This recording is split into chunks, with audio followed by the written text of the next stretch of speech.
Hi, this is William Parris, and you're watching Legitimate Matters.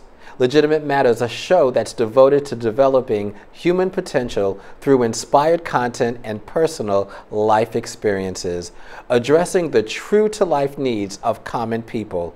I'm going to label this chapter as the divided states of America. Why? Let's take it from here. The foundation, an operative word in any new relationship, whether it's with a business partner, a romantic interest, or a friend, is trust. When we get on a plane, take a drive in our car, go to a movie, live theater, a concert, or a sporting event, we want to believe and trust that we will be safe. We also want and we need absolute confidence that we can trust our doctor, police officers, lawyers, judges, and the U.S. judicial system, and of course, our local, state, and federal elected officials. Trust is critical in any democratic society. Election integrity, the balance of government power, although all politicians are in it to win, we need to trust that everyone plays honorably and by the rules. We also need to believe in mainstream journalistic truth. Without these core values, our country will collapse. I'd like to share an article that I read recently with the National Review, and it was actually called, "Can a Divided America Survive?" And it's by Victor Davis Hanson. And it reads like this. Hang in there with me. The United States is currently the world's oldest democracy, but America is no more immune from collapse than were some history's most stable and impressive consensual governments. 5th century Athens, Republican Rome, Renaissance Florence and Venice, and many of the elected governments of the early 20th century Western European states eventually destroyed themselves, went bankrupt, or were overrun by invaders. But let's take that a little bit further. In the end of the article, it goes on to say Barack Obama was elected president after compiling the most left-wing voting record in the U.S. Senate. His antidote, Donald Trump, was elected largely on the premise that traditional Republicans were hardly conservative. History is not very kind to multicultural chaos, as opposed to a multiracial society united by a single national culture. The fates of Rwanda, Iraq, and former Yugoslavia should remind us of our present disastrous trajectory. Either the United States will return to a shared single language and allegiance to a common and singular culture, or it will eventually descend into clannish violence. If you talk to 50 people, you'll get 50 different opinions on the roots of nationwide divide. Let's look at an interview I had with Ernest Gregory, a retired emergency room operations manager and community activist. Is there hope? You said that there's always hope, but my question, to be more specific, but is there really hope for equality, with the middle class, which is slowly fading away? Well, the middle class is evaporating, and that's part of the structure and the plan. That was kind of like a 3-decade initiative. A 3-decade initiative. To create greater wealth, okay, for those in control with power and that concentration of wealth, and to create a larger disparity between the poor and the super rich. And we have the perfect person, is sitting in the Oval Office, sitting in the White House, actually pushing that agenda. Well, he reflects that agenda. And those people around him, as you see, are all individuals who fit that definition. They're capitalists from large businesses. They are influencing the country on their own behalf. And even he, the President of the United States, is not, removing himself from control of his own personal operations. And unfortunately, those that, and I'm just going to say it, and some may have issues with it, and if you do, you're welcome to email me, and I'll invite you on the show if you can express yourself and if you're articulate enough to have a conversation. But my opinion is that there are individuals in this country that voted for this particular individual thinking that this elitist, okay, is going to make a difference in their life, when in actuality, he's not really looking out for them. He's really looking out for himself and those that are in the 10% right up there with him. It's not about the average American, it's about the 10%. And eventually, there's going to be a wake-up call, and America is going to see it for what it is. Exactly. I mean, unfortunately, the system is designed so that those who are privileged and have wealth and power are considered to be the architects of society and the masters of mankind. And they are chosen amongst themselves to lead the country because they feel the population has no knowledge or ability to make decisions for themselves. Well, if I have anything to do with that. Mark 3:25. If a house is divided against itself, that house cannot stand. We're going to take a break, and when we come back, let's bring this closer to home. For me, home is New York City, where our Mayor Bill de Blasio boasts about so-called progress helping New Yorkers afford their homes and neighborhoods. We'll be right back. This is a picture of mass incarceration. Take a look at how many black people occupy American prisons. Why do so many black people occupy American prisons? Well, this is because of the corrupt justice system. 36.2 is the percent of prison populations by African Americans. 12.6% is the total population of African Americans in the U.S. 1 in 3 black men will go to jail in their lifetime. Once they come back from prison, they don't have the same privileges they once had and will be discriminated against. Millions of African Americans are incarcerated, often for little crimes. This causes millions of children to grow up without a father and causes families to struggle economically. How do we stop this? Talk about it, take action, be a part of the movement, take to social media and be aware.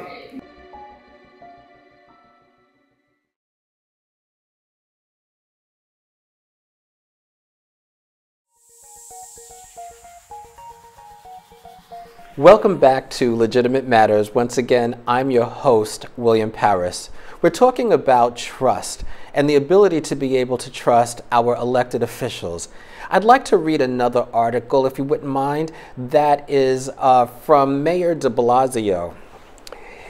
And it says, "Still your city." I wonder whose city he's talking about in this particular article. Mayor de Blasio announces major progress helping New Yorkers afford their homes and neighborhoods. And the article goes on to say that Mayor Bill de Blasio today announced that his administration financed more affordable housing in 2016 than any time in the past 25 years. 3 years in, his team has extended affordability for decades to come at 41,600 homes and spurred construction of 20,800 new affordable housing.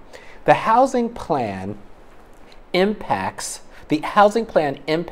will be felt in more and more communities this year as the newly built affordable homes that got underway just after Mayor de Blasio took office finished construction and began renting to New Yorkers. And the city's targeted preservation program locks in affordable homes in neighborhoods facing gentrification.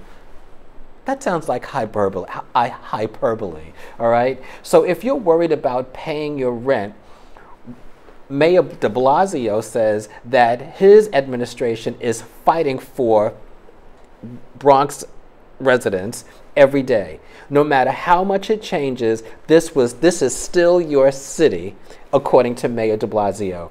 It must be a place for everyone or it won't work for anyone.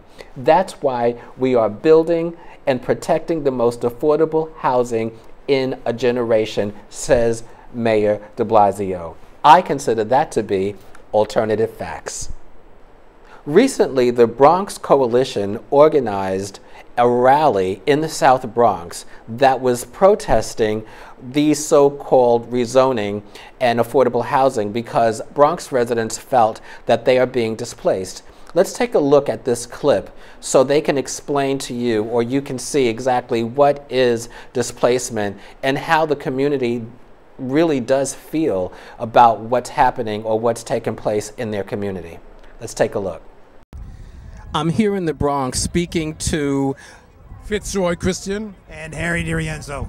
And we're here with the Bronx Coalition. We have a group out here today that's really out here making a difference, protesting about displacement and talking about how people are losing their apartments. But the Bronx is united. The Bronx is strong. The Bronx is organized. So Fitzroy, I'm going to ask you a question.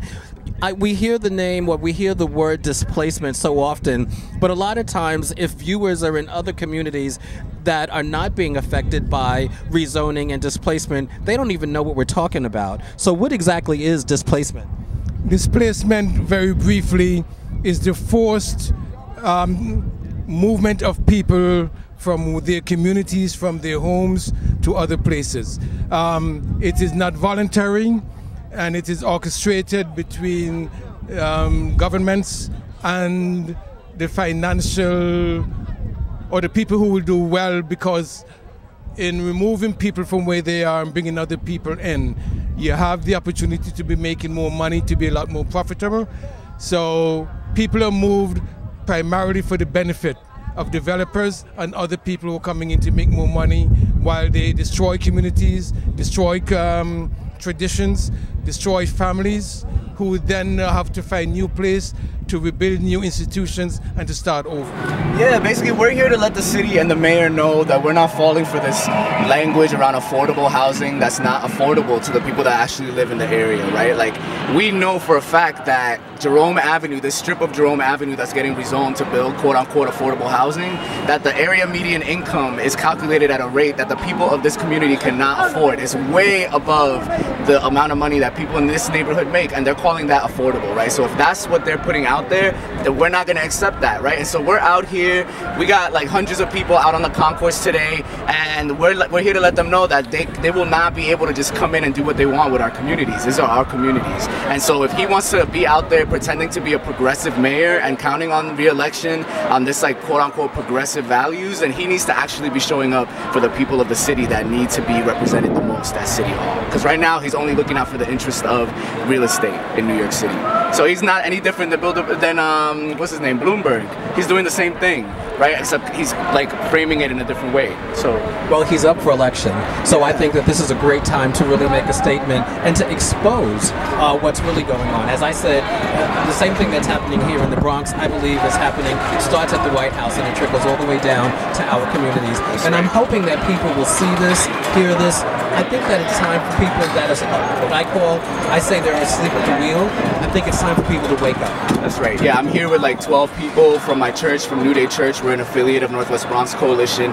For us, this is a matter of our faith. This is like a moral conviction that we have to be out here for ourselves, for our families, for our neighbors. You know, like, we cannot allow, like, how people deserve to have affordable housing with dignity, actual apartments that they can actually afford, not to be being sold a fake bill of goods talking about affordable housing that's way above your means. So, you know, we're committed, and we're going to be out here as long as it takes. We're talking affordable housing, we're talking about rezoning, we're talking about displacement. These are the residents that have been here for 50 years. They have businesses here, their parents have lived here, and what's happening?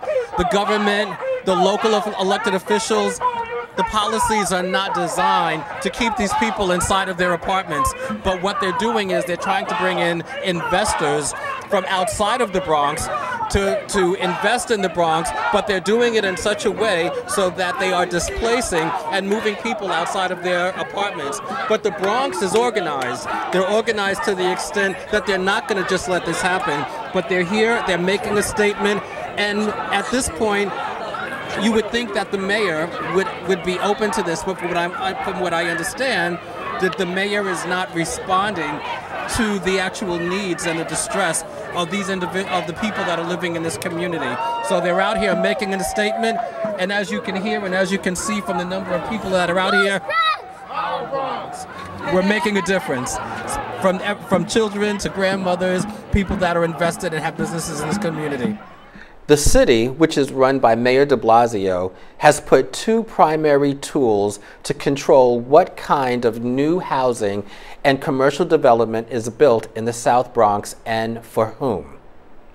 One is mandatory inclusionary housing, MIH, which mandates that developers set aside a portion of the new units to be affordable. The complicating factor is that affordability is not universal. Even if new units meet a definition of affordability, they may not genuinely be affordable to the community members. For the South Bronx, the levels of affordability that MIH mandates are completely out of reach. The other tool is the use of subsidy programs, using public money to subsidize developers to build housing. The subsidy program that currently provides the deepest level of affordability housing, called ELLA, Low Income Affordability. This creates apartments that are affordable primarily to families making $50,000 or $60,000 per year. Those are your blue-collar workers like police officers and teachers. However, given that the median annual income for a family of four in the Bronx neighborhood, those neighborhoods that are being rezoned, is $24,000, this is also inadequate. The city's rezoning sends the message that the neighborhood is not being designed for low-income people or current residents. Neither MIH or ELLA can be used to create housing that is truly affordable for residents of the Southwest Bronx and other New York City neighborhoods.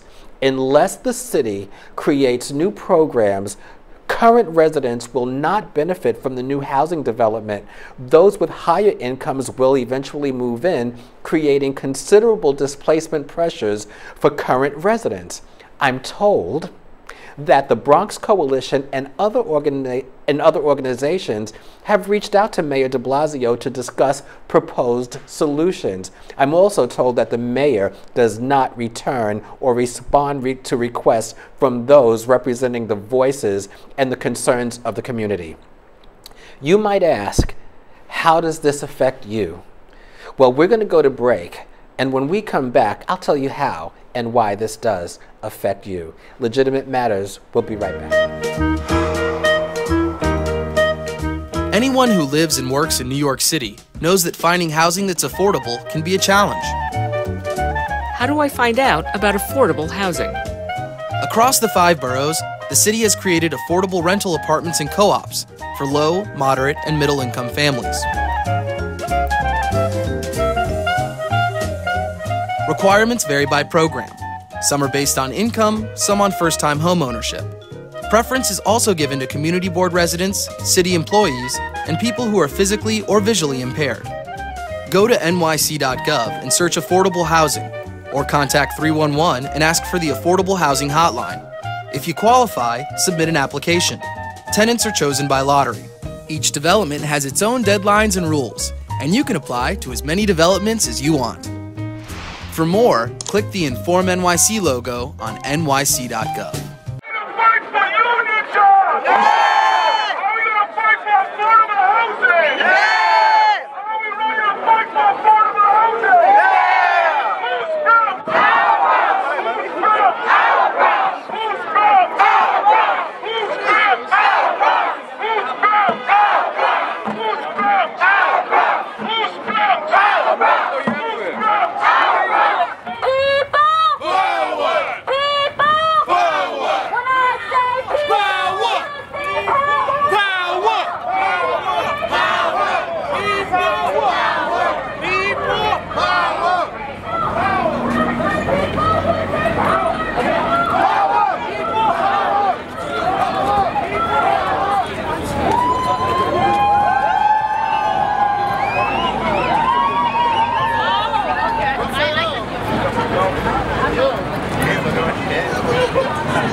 Hi, this is William Parris, host on Legitimate Matters.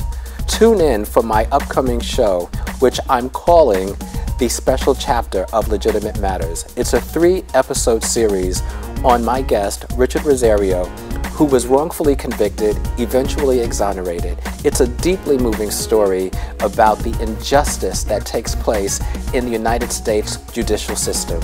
Tune in to Legitimate Matters. This is an episode or 3 episodes that you do not want to miss.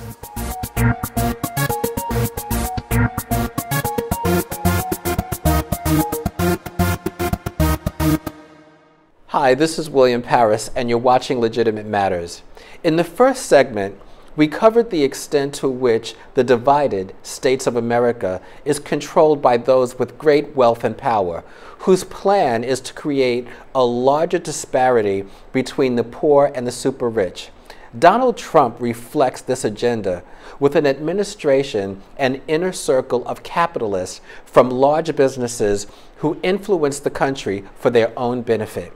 This agenda can certainly be seen in low-income communities. The South Bronx is only an example of what's happening throughout our country, specifically regarding rezoning and displacement of families from their homes and communities under the guise of affordable housing. How can Mayor de Blasio, who is up for re-election, speak so shamelessly about affordable housing while New York City residents fight to save their homes?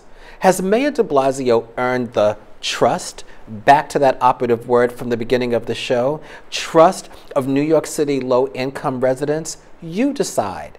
And how did we even end up here in the first place? Are we paying attention? Are you paying attention? Am I paying attention? Did you know Americans are one of the least active voting populations among developed countries, with the U.S. at 19%? Our country voted for Trump and not much more for Hillary Clinton. The people who put Trump in office are the ones who didn't vote. And if they had voted, they probably wouldn't have voted for Trump. But mainstream media focuses on Trump absurdities without digging down into the real issues. When Trump tweeted President Obama wiretapped Trump Towers and suggested there might be a recording of his conversation with former FBI Director James Comey, the media spent weeks chasing that bone. He throws a bone, media runs after it. Did anyone seriously believe that President Obama wiretapped his office, or that he had tapes of his conversations with James Comey? Well, listen, I certainly never believed it. So why isn't mainstream media deciphering the proposed GOP healthcare bill instead of harping on who's going to vote for it and who is not? The same political experts are repeat panelists on every political news show. Who is speaking on behalf of common men and women? That would be you and me. Your vote and my vote will matter in 2018 in the midterm elections. A former guest on Legitimate Matters, Council Member Vanessa Gibson, said it very nicely. Let's take a look at that clip. But what I really want our viewers to take away is how they can get involved, but also to point out the real importance of the 2018 midterm elections. Between now and then, I personally want to really beat that drum to get people to understand why that's important. Can you help me with that? Absolutely. I think many New Yorkers and Americans in general have to realize that they have power, and the power of their voice is in their vote. And you either elect good people or you elect bad people. Right. And the reality is not every voter is informed and educated. Not every voter is engaged. At a local level, we have lowered the age to join the local community boards to 16 to cultivate a new wave of young people to be involved in community boards. There are so many advisory panels, the precinct councils, so many ways that residents can be involved. You don't need a title in front of your name to do any of this work. Right. And the challenge a lot of times for us elected officials is we are advocating for all of the residents of our district, whether you vote or not. And when we have victories, we all benefit whether you vote or not. And the same thing goes for the advocacy world. If you are fighting a housing issue and you live in a building of 100 units, The 20 people that come out every month are fighting on behalf of the 100 families, and we all benefit, or either we all lose together. So people need to understand the power of voting and not be swayed or discouraged by this federal administration. And many of us in New York did not vote for Donald Trump as our president, but we have to accept that he is the commander-in-chief. Agreed. And a lot of the decisions and priorities he has put forth have been exactly what we don't want. Reversing a lot of the progress we have made, trying to repeal Obamacare, the threats to Social Security and public housing and NYCHA and public safety is a real threat. And it undermines everything that we stand for as New Yorkers. We are a sanctuary city, and we are fighting to make sure that we protect everyone regardless of their status. We have got to pay attention to what's going on around us. The country is divided, and we, common men and women, are not dividing ourselves. Low income is low income regardless of gender, race, color, religion, or sexual orientation. If you fill out a job application or a Pew Research survey, they ask if you're a non-Hispanic or Black African American. A recent guest set me straight on this. He said that minorities are the same in the eyes of the U.S. judicial system. If you're poor, you're poor. It's the system that divides us. But no matter who you are legitimate and you do matter. I'm so glad that you took the time to watch the show. I'm your host, William Parris, and this is Legitimate Matters. Remember to follow me on Facebook.com/Legitimate Matters and on my YouTube channel. Just search for Legitimate Matters. Thanks for watching. We'll see you next time.